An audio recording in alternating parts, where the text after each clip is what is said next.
Hello everyone, I hope you're having a great day.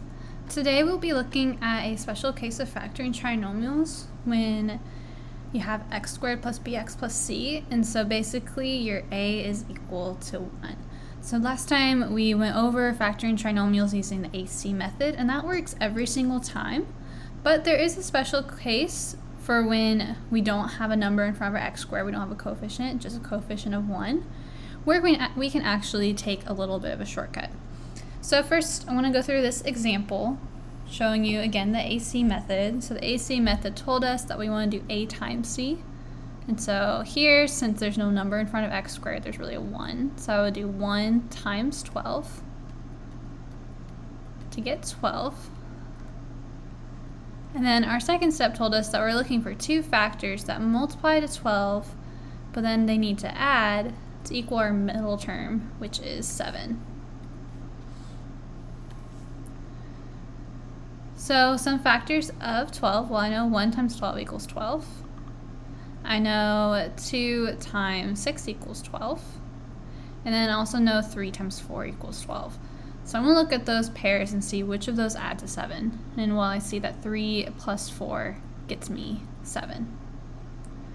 So our next step is to go ahead and split the middle. So instead of 7x, I'm going to have 3x plus 4x. Then I'll bring down my x squared, and then bring down my 12. And then from here, we're going to factor by grouping.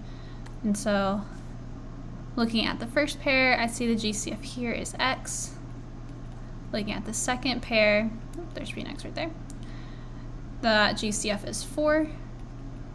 And so factoring out my GCF in the first pair, I get x times x plus 3. Factoring out the 4 here, I get x plus 3. And then I put my GCFs in their own parentheses. And then the shared binomial. And so my answer comes out to being x plus 4 times x plus 3. Well, there's something I want you to notice here. The two factors that we had at the very beginning, the 3 and the 4, end up in our answer. I have x plus 4 and x plus 3, which you can also write this as x plus 3 times x plus 4. Those are both the same thing.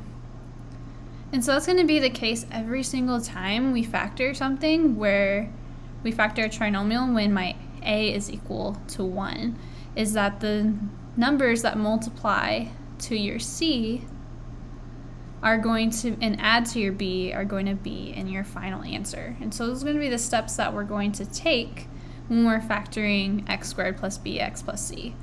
We're going to first find the GCF, so we always want to make sure that we divide out the GCF first, or factor out the GCF if there is one. And then we're going to find factors of c, so our last term, that add or subtract to b, our middle term. And then we're going to open two parentheses and list our factors. And so here, in this first example, my two factors that multiplied to c, 12, and added to b, 7, were 3 and 4. And so I could just go straight to this last step of it being my answer of x plus 4 times x plus 3.